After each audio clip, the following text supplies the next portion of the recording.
मुझे इश्क है तुमसे। पार्ट 3। रिश्ते की कसौटी। आरव और अनिका के बीच की यह भावनात्मक दूरी अब उनके रिश्ते के लिए एक बड़ा संकट बन चुकी थी। आरव ने महसूस किया कि उसकी अनुपस्थिति में अनिका को बहुत कुछ सहना पड़ा था और अब वह उसके दिल से जुड़े नए सवालों का सामना करने के लिए तैयार नहीं था। दूसरी ओर अनिका के मन में भी एक भयंकर उलझन चल रही थी। वह आरव से प्यार तो करती थी, लेकिन रोहन की उपस्थिति ने उसकी भावनाओं को और भी जटिल बना दिया था। रिश्तों में अनिश्चितता। आरव ने अनिका के चेहरे पर उलझन और दूरी को स्पष्ट देखा। वह जानता था कि कुछ गंभीर हुआ है, लेकिन वह इस स्थिति को संभालने के लिए तैयार था। एक दिन जब दोनों साथ बैठे थे, आरव ने आखिरकार अपनी भावनाओं को शब्दों में ढालने का फैसला किया। अनिका, मुझे पता है कि मेरी गैर मौजूदगी ने हमारे रिश्ते को मुश्किल बना दिया है। मैंने तुम्हें उतना वक्त नहीं दिया जितना तुम्हें चाहिए था और मैं इसके लिए माफी चाहता हूँ। लेकिन क्या हमारे बीच कुछ ऐसा हुआ है जिसे मैं नहीं जानता? आरव ने गंभीरता से पूछा। अनिका ने गहरी सांस लेते हुए कहा, आरव, जब तुम विदेश में थे, मैंने खुद को बहुत अकेला महसूस किया। मैंने अपने काम में खुद को डुबो लिया, लेकिन तुमसे दूर रहना मेरे लिए बेहद मुश्किल था। और इसी बीच रोहन ने मेरे साथ बहुत समय बिताया। वह मेरे साथ हर कदम पर था जब मुझे किसी की जरूरत थी। आरव ने यह सुनकर खुद को शांत रखा, लेकिन उसके भीतर उथल पुथल मच गई थी। क्या तुम उसे पसंद करने लगी हो अनिका? उसने सीधे पूछ लिया। अनिका ने कुछ पल चुप रहने के बाद कहा, मुझे नहीं पता आरव। मैं तुम्हें धोखा नहीं देना चाहती थी, लेकिन मैं खुद को रोक नहीं पाई। रोहन के साथ मुझे एक सपोर्ट सिस्टम मिला जो मैंने तुमसे दूर रहने के दौरान खो दिया था। लेकिन मैं अब भी तुम्हें प्यार करती हूँ, ये सच है। आरव का आंतरिक संघर्ष। ये सुनकर आरव के दिल में एक गहरा दर्द उठा, लेकिन उसने खुद पर काबू रखते हुए कहा, अनिका, मैं समझ सकता हूँ कि मेरी गैर हाजिरी ने तुम्हें कितना अकेला महसूस कराया, लेकिन मुझे लगता है कि हमें एक बार फिर से अपने रिश्ते को सोचने और समझने की जरूरत है। मैं तुम्हारे बिना नहीं रह सकता और मैं इस रिश्ते को बचाने के लिए जो भी करना पड़ेगा वह करने के लिए तैयार हूं। अनिका ने उसकी आंखों में सच्चाई और दर्द दोनों देखे। वह जानती थी कि आरव उससे बेइंतहा प्यार करता है, लेकिन उसकी भावनाओं में उठी नई उलझनें उसे रोक रही थीं। वह भी इस रिश्ते को खत्म नहीं करना चाहती थी, लेकिन अब उसे खुद को समझने की जरूरत थी। रोहन और अनिका की दोस्ती। इस बीच ऑफिस में रोहन और अनिका की दोस्ती और गहरी होती जा रही थी। हालांकि अनिका के मन में ये सवाल उठता रहता था कि क्या यह रिश्ता सिर्फ दोस्ती की हद तक सीमित रहेगा या इससे आगे बढ़ेगा। रोहन अनिका की हर बात का ध्यान रखता और उसके काम में मदद करता, लेकिन वह कभी अपनी भावनाओं को जाहिर नहीं करता था। एक दिन जब दोनों एक प्रोजेक्ट पर काम कर रहे थे, रोहन ने अनिका से कहा, तुम्हारे साथ काम करना हमेशा खास लगता है। तुम्हारे साथ बिताया हर पल मेरे लिए अनमोल है। अनिका ने उसकी ओर देखा, लेकिन कुछ कहने से पहले ही उसके मन में आरव की यादें उभर आईं। वह जानती थी कि उसे अपने दिल की उलझनों को सुलझाना होगा, वरना वह खुद को और दूसरों को दुखी कर देगी। आरव का प्यार भरा कदम। दूसरी ओर आरव ने यह महसूस किया कि उसे अनिका को अपने प्यार का यकीन दिलाना होगा। वह समझ गया था कि केवल बातों से यह समस्या हल नहीं होगी। उसने अनिका के लिए कुछ खास प्लान किया, जिससे वह यह साबित कर सके कि वह उसके लिए कितना समर्पित है। एक शाम आरव ने अनिका को एक खूबसूरत जगह पर डिनर के लिए बुलाया। जब अनिका वहां पहुंची तो उसने देखा कि आरव ने पूरा रेस्टोरेंट फूलों और कैंडल्स से सजवाया था। ये जगह उनकी पहली मुलाकात की याद दिलाती थी। आरव ने उसके लिए एक गुलाब का फूल निकालते हुए कहा, अनिका, मैं जानता हूं कि हमारे बीच इस वक्त कई उलझनें हैं, लेकिन मैं यह साबित करना चाहता हूं कि मैं तुम्हें खोना नहीं चाहता। चाहे कुछ भी हो जाए, मैं तुम्हारे साथ हूं। हमें एक बार फिर से अपने रिश्ते को एक मौका देना चाहिए। अनिका ने आरव की आंखों में वह सच्चाई और प्यार देखा जो उसे हमेशा आकर्षित करता था। उसकी आंखें नम हो गईं और उसने धीरे से कहा, आरव, मुझे माफ कर दो। मैं भी तुम्हें खोना नहीं चाहती। मैंने जो महसूस किया वह शायद सिर्फ अकेलेपन की वजह से था। मेरे दिल में सिर्फ तुम्हारे लिए प्यार है। रिश्ते का नया अध्याय। इस खूबसूरत शाम ने उनके रिश्ते में एक नई जान फूंक दी। दोनों ने यह फैसला किया कि वे एक दूसरे को फिर से समय देंगे और किसी भी बाहरी प्रभाव को अपने रिश्ते पर हावी नहीं होने देंगे। रोहन के साथ अनिका की दोस्ती भी अब एक संतुलित रूप में आ गई थी। उसने समझ लिया था कि जो भावनात्मक जुड़ाव वह महसूस कर रही थी वह सिर्फ एक अस्थायी आकर्षण था जो आरव की अनुपस्थिति में पैदा हुआ था। आरव और अनिका अब पहले से भी ज्यादा मजबूत हो गए थे। उन्होंने यह तय किया था कि चाहे कोई भी मुश्किल आए, वे एक दूसरे का साथ नहीं छोड़ेंगे और अपने रिश्ते को पूरी तरह से बचाए रखेंगे। विश्वास की कसौटी। आरव और अनिका ने अपने रिश्ते को एक नई शुरुआत दी थी। दोनों ने यह ठान लिया था कि अब वे अपने प्यार को किसी भी हाल में कमजोर नहीं पड़ने देंगे। हालांकि जिंदगी कभी सरल नहीं होती। हर रिश्ते में कुछ न कुछ ऐसी चुनौतियां आती हैं जो उसे कसौटी पर परखती हैं। नया प्रोफेशनल अवसर। एक दिन ऑफिस में अनिका को एक नया अवसर मिला। उसे एक बड़े इंटरनेशनल क्लाइंट के साथ काम करने का मौका दिया गया, जो उसके करियर के लिए एक बड़ा कदम था। लेकिन इस मौके के साथ एक कठिनाई भी थी। उसे कुछ महीनों के लिए लंदन जाना होगा। अनिका ने यह खबर आरव को सुनाई। आरव यह सुनकर खुश तो हुआ, लेकिन उसके मन में कहीं न कहीं डर भी था। उसने अनिका से कहा, यह तुम्हारे लिए बहुत अच्छा मौका है अनिका, तुम्हें इसे जरूर लेना चाहिए, लेकिन मुझे डर है कि हमारी फिर से दूरी हमें प्रभावित न करे। अनिका ने उसके हाथों को पकड़ते हुए कहा, आरव, हमने अपने रिश्ते को बहुत मजबूत बना लिया है। मैं जानती हूं कि यह दूरी हमें अब कमजोर नहीं करेगी, बल्कि यह हमें और भी मजबूत बनाएगी। आरव ने उसके विश्वास को देखकर अपनी सभी चिंताओं को किनारे रख दिया और अनिका को इस मौके को हाथ से जाने न देने के लिए प्रोत्साहित किया। लंदन की यात्रा। कुछ हफ्तों बाद अनिका लंदन चली गई। वहां का माहौल और काम उसे बहुत अच्छा लग रहा था। उसके दिन व्यस्तता से भरे रहते थे, लेकिन वह हर रात आरव से बात करती। दोनों ने इस दूरी को एक चुनौती की तरह लिया और हर दिन अपने रिश्ते को और भी मजबूत बनाने की कोशिश की। लंदन में काम करते हुए अनिका की मुलाकात कई नए लोगों से हुई। उनमें से एक व्यक्ति, विक्रम, उसके साथ काम कर रहा था। विक्रम आत्मविश्वासी, आकर्षक और सफल व्यक्ति था, जिसने जल्दी ही अनिका की दोस्ती जीत ली। वे दोनों एक साथ कई प्रोजेक्ट्स पर काम करने लगे और धीरे धीरे उनके बीच एक अच्छी दोस्ती हो गई। आरव की बेचैनी। इस बीच आरव को अनिका की अनुपस्थिति बहुत खल रही थी। वह उससे रोज बात करता था, लेकिन फोन और वीडियो कॉल्स के जरिए वह जुड़ाव महसूस नहीं हो रहा था जो उनके आमने सामने होने पर होता था। उसे इस बात का भी डर सताने लगा था कि कहीं लंदन में नए लोगों से मिलने के बाद अनिका उससे दूर न हो जाए। एक दिन आरव ने अनिका को फोन किया। बातचीत के दौरान अनिका ने विक्रम का जिक्र किया और बताया कि वह कितना अच्छा इंसान है और उसका काम करने का तरीका कितना शानदार है। यह सुनकर आरव के मन में जलन की भावना जाग उठी, लेकिन उसने अनिका के सामने कुछ नहीं कहा। उस रात आरव को नींद नहीं आई। उसके मन में बस यही सवाल घूमता रहा कि क्या अनिका के जीवन में कोई और आ रहा है? क्या उसकी अनुपस्थिति में विक्रम उनके रिश्ते के लिए खतरा बन सकता है? अनिका और विक्रम की बढ़ती दोस्ती। विक्रम और अनिका के बीच की दोस्ती दिन ब दिन गहरी होती जा रही थी। वे एक साथ काम करते थे, लंच पर जाते थे और कभी-कभी ऑफिस के बाद कॉफी पीने भी चले जाते थे। हालांकि अनिका के मन में विक्रम के लिए कोई रोमांटिक भावना नहीं थी, लेकिन विक्रम धीरे धीरे उसकी तरफ आकर्षित होने लगा था। एक दिन जब वे दोनों एक मीटिंग के बाद कॉफी पीने गए, विक्रम ने अनिका से कहा, तुम्हारे साथ काम करना मेरे लिए सबसे अच्छा अनुभव रहा है। तुमने मेरे जीवन में एक खास जगह बना ली है, अनिका। अनिका ने इसे हल्के में लिया और मुस्कुराते हुए कहा, विक्रम, हम बहुत अच्छे दोस्त हैं और मुझे भी तुम्हारे साथ काम करना बहुत अच्छा लगता है। लेकिन विक्रम की आंखों में एक अलग ही चमक थी, जिसे अनिका अनदेखा कर गई। आरव की बेचैनी और शक। आरव के मन में विक्रम को लेकर शक बढ़ता जा रहा था। अनिका और विक्रम की बढ़ती दोस्ती ने उसके मन में जलन और असुरक्षा की भावना पैदा कर दी थी।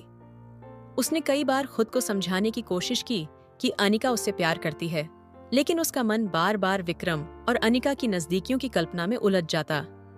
एक दिन आरव ने अनिका से बात करते हुए थोड़ा चिढ़ते हुए कहा, तुम्हें विक्रम का बहुत जिक्र करने की जरूरत नहीं है अनिका। मुझे नहीं लगता कि मैं तुम्हारी हर बात में उसका नाम सुनना चाहता हूँ। अनिका ने उसकी इस बात को गंभीरता से लिया और कहा, आरव, तुम जानते हो कि मैं सिर्फ तुम्हें प्यार करती हूँ। विक्रम मेरे लिए सिर्फ एक दोस्त है और कुछ नहीं। तुम इस तरह से क्यों सोच रहे हो? आरव ने बात को टालते हुए कहा, मैं बस थोड़ा जलन महसूस कर रहा हूँ शायद। विक्रम का इजहार। विक्रम के मन में अनिका के प्रति भावनाएं अब साफ हो चुकी थीं। उसने एक दिन अनिका से अपने दिल की बात कहने का फैसला कर लिया। जब वे दोनों एक प्रोजेक्ट मीटिंग के बाद अकेले बैठे थे, विक्रम ने उसकी ओर देखते हुए कहा, अनिका, मैं तुमसे कुछ कहना चाहता हूँ। अनिका ने उसकी ओर सवालिया नजरों से देखा। विक्रम ने आगे कहा, तुम मेरे लिए सिर्फ एक सहकर्मी या दोस्त नहीं हो। मैं तुम्हारे साथ जो महसूस करता हूँ वह दोस्ती से कहीं ज्यादा है। मैं तुम्हें पसंद करने लगा हूँ और मैं चाहता हूँ कि हम इस रिश्ते को एक नया नाम दें। यह सुनकर अनिका सन्न रह गई। उसने कभी विक्रम को इस नजर से नहीं देखा था। वह असमंजस में पड़ गई, लेकिन उसने तुरंत विक्रम से साफ शब्दों में कहा, विक्रम, मैं तुम्हें दोस्त मानती हूँ और हमारे बीच सिर्फ दोस्ती है। मैं आरव से प्यार करती हूँ और मेरे दिल में उसके लिए कोई और जगह नहीं है।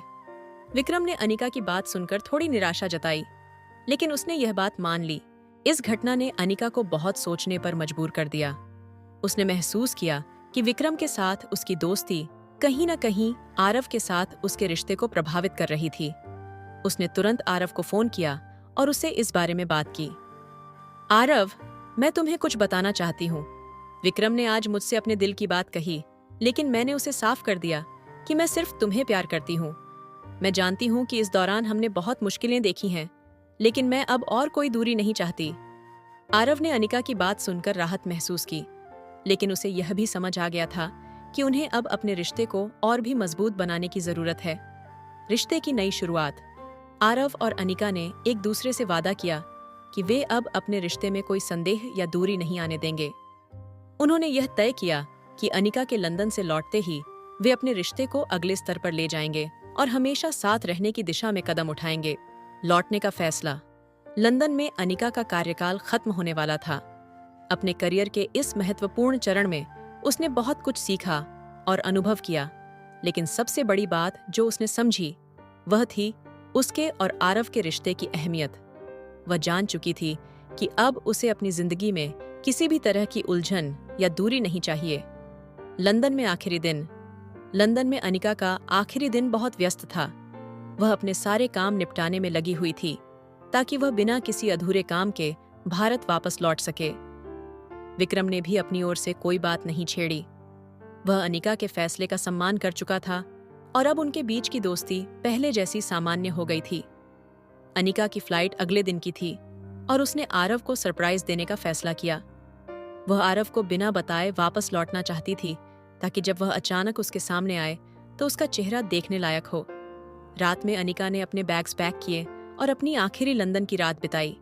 उसके मन में आरव के साथ बिताए हर पल की यादें ताजा हो रही थीं। उसने अपनी डायरी निकाली और आरव के नाम एक प्यारा सा पत्र लिखा जिसे वह उसे भारत लौटने पर देने वाली थी। आरव की बेचैनी। उधर भारत में आरव अब अनिका की कमी को शिद्दत से महसूस कर रहा था। हालांकि दोनों रोज बात करते थे, लेकिन फोन पर बात करने से वह भावनात्मक जुड़ाव नहीं हो पा रहा था जो आमने सामने होने पर होता है। आरव अब इंतजार नहीं कर पा रहा था। वह चाहता था कि अनिका जल्दी से जल्दी वापस लौट आए और उनका रिश्ता फिर से उस प्यार भरे माहौल में लौट सके जैसा पहले था। आरव ने अनिका के साथ बिताए हुए लम्हों को याद करते हुए अपने मन में कई सपने देखे। वह उनके साथ बिताए हुए हर एक पल को फिर से जीना चाहता था। उसके मन में यह ख्याल भी आने लगा था कि शायद अनिका के लौटते ही वह उससे शादी की बात करेगा। अनिका की वापसी। अगले दिन अनिका लंदन से अपनी फ्लाइट में बैठ गई। उसकी दिल की धड़कन तेज हो रही थी क्योंकि वह जानती थी कि आरव को बिना बताए जाना उसके लिए सबसे बड़ा सरप्राइज होगा। जब फ्लाइट लैंड हुई तो उसने आरव को एक संदेश भेजा, तुम्हें एक बड़ा सरप्राइज मिलने वाला है। आरव ने यह मैसेज पढ़ा, लेकिन उसे समझ नहीं आया कि अनिका किस बारे में बात कर रही है। वह बस सोच में डूबा रहा कि आखिर क्या होने वाला है। कुछ घंटों बाद अनिका अचानक उसके ऑफिस पहुंची। आरव, जो अपने काम में व्यस्त था, जब उसने अनिका को अपने सामने देखा तो उसकी आंखें खुशी से चमक उठीं। वह अपनी कुर्सी से उठ खड़ा हुआ और अनिका को गले से लगा लिया। तुमने मुझे बिना बताए कैसे आ सकती हो? आरव ने हंसते हुए कहा। मैं तुम्हें सरप्राइज देना चाहती थी और मुझे पता था कि तुम्हें इस तरह देखकर बहुत खुशी होगी, अनिका ने मुस्कुराते हुए जवाब दिया। शादी का प्रस्ताव। उस शाम आरव ने अनिका के साथ डिनर प्लान किया। वह अनिका के लौटने पर उसे एक खास अनुभव देना चाहता था, इसलिए उसने एक खूबसूरत रेस्तरां बुक किया जहां वह उसे शादी का प्रस्ताव देने का प्लान बना रहा था। डिनर के दौरान आरव ने अनिका से कहा, अनिका, हमने बहुत सारी मुश्किलों का सामना किया है और अब मुझे लगता है कि हमें अपनी जिंदगी को एक नया मोड़ देना चाहिए। अनिका उसकी आंखों में देख रही थी। वह समझ नहीं पा रही थी कि आरव किस बात की ओर इशारा कर रहा है। आरव ने अपनी जेब से एक अंगूठी निकाली और अनिका के सामने घुटने पर बैठते हुए कहा, क्या तुम मुझसे शादी करोगी अनिका? मैं अब और इंतजार नहीं करना चाहता। मुझे तुम्हारे बिना जीने की आदत नहीं रही। अनिका की आंखें नम हो गईं। उसने बिना किसी देरी के कहा, हाँ आरव, मैं तुमसे शादी करना चाहती हूँ। मैं भी अब और इंतजार नहीं कर सकती। दोनों ने एक दूसरे को गले लगाया और वह पल उनके जीवन का सबसे खास पल बन गया। रिश्ते का नया अध्याय। शादी की तारीख तय हो चुकी थी और दोनों परिवारों में उत्साह का माहौल था। अनिका और आरव ने अपनी जिंदगी का यह नया सफर शुरू करने का फैसला किया, जिसमें अब कोई दूरी, कोई संदेह और कोई उलझन नहीं थी। दोनों ने एक दूसरे के साथ पूरी जिंदगी बिताने का वादा किया और अपने रिश्ते को एक नई दिशा दी। अब उनके सामने नई चुनौतियां और नए सपने थे, लेकिन दोनों एक दूसरे के साथ हर कदम पर खड़े रहने के लिए तैयार थे। शादी की तैयारी। आरव और अनिका की शादी की तारीख तय हो चुकी थी और अब उनके जीवन में एक नया अध्याय शुरू होने वाला था। दोनों परिवारों में खुशी का माहौल था। शादी की तैयारियां जोरों पर थीं। आरव और अनिका की प्रेम कहानी ने हर किसी का दिल जीत लिया था और अब वे अपने रिश्ते को आधिकारिक रूप से नया नाम देने जा रहे थे। तैयारियों का उत्साह। शादी के लिए दोनों परिवारों ने मिलकर एक भव्य समारोह की योजना बनाई थी। अनिका का परिवार पूरी तैयारी में जुट गया था और आरव के माता-पिता भी कोई कसर नहीं छोड़ रहे थे। हर दिन शादी की तैयारियों में नए रंग जुड़ते जा रहे थे। अनिका अपनी सहेलियों के साथ शॉपिंग करने जा रही थी। शादी का जोड़ा, गहने, सजावट और तमाम तैयारियों में वह पूरी तरह से व्यस्त हो चुकी थी। उसने अपनी जिंदगी के सबसे खास दिन को और भी खास बनाने के लिए सब कुछ परफेक्ट बनाने का निर्णय लिया था। आरव, जो हमेशा से शांत और कूल रहने वाला था, इस बार शादी की तैयारी में अपनी पूरी दिलचस्पी दिखा रहा था। उसने अनिका के लिए एक खास सरप्राइज प्लान किया था, जिसके बारे में उसने किसी को नहीं बताया था। दोस्ती का साथ। अनिका की सबसे अच्छी दोस्त पायल, जो उसके हर कदम पर उसके साथ थी, उसे शादी की तैयारियों में मदद कर रही थी। पायल ने अनिका को हमेशा सपोर्ट किया था और अब इस खास मौके पर भी वह उसकी सबसे बड़ी मददगार थी। पायल ने अनिका से कहा, तुम्हारी शादी के लिए मैं सब कुछ परफेक्ट कर दूंगी, तुम सिर्फ दुल्हन बनने की चिंता करो। अनिका मुस्कुराते हुए बोली, तुम्हारे बिना मैं यह सब कुछ नहीं कर पाती पायल। तुम्हारे साथ से ही मैं इस सारे तनाव से निपट पा रही हूं। आरव का सरप्राइज। दूसरी ओर आरव अनिका के लिए एक बहुत खास सरप्राइज प्लान कर रहा था। उसने अनिका के लिए एक खास डेस्टिनेशन हनीमून की योजना बनाई थी, लेकिन उसने यह बात अनिका से छुपा कर रखी थी। आरव चाहता था कि शादी के बाद अनिका को यह सरप्राइज देकर उसे खुश कर दे। आरव ने अपने दोस्त आदित्य को इस प्लान के बारे में बताया और उससे सुझाव लिया। आदित्य ने उसे हंसते हुए कहा, तुम हमेशा से रोमांटिक थे, लेकिन अब तुम कुछ ज्यादा ही हो रहे हो। ये सरप्राइज अनिका को जरूर पसंद आएगा। सपनों का मंडप। शादी का दिन नजदीक आ रहा था और हर किसी के मन में उत्साह था। मंडप की सजावट, संगीत और अन्य सभी तैयारियां अब अंतिम चरण में थीं।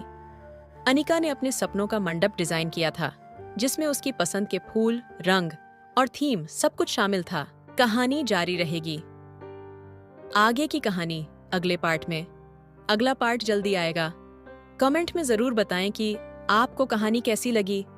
कहानी अच्छी लगी है तो वीडियो को लाइक कीजिए, शेयर कीजिए और हमारे चैनल को सब्सक्राइब करके बेल आइकन को भी दबा लीजिए ताकि मैं जब भी वीडियो अपलोड करूं आपको वीडियो का नोटिफिकेशन मिल सके। तो चलिए दोस्तों, मिलते हैं नेक्स्ट वीडियो में। तब तक के लिए bye and thanks for watching video.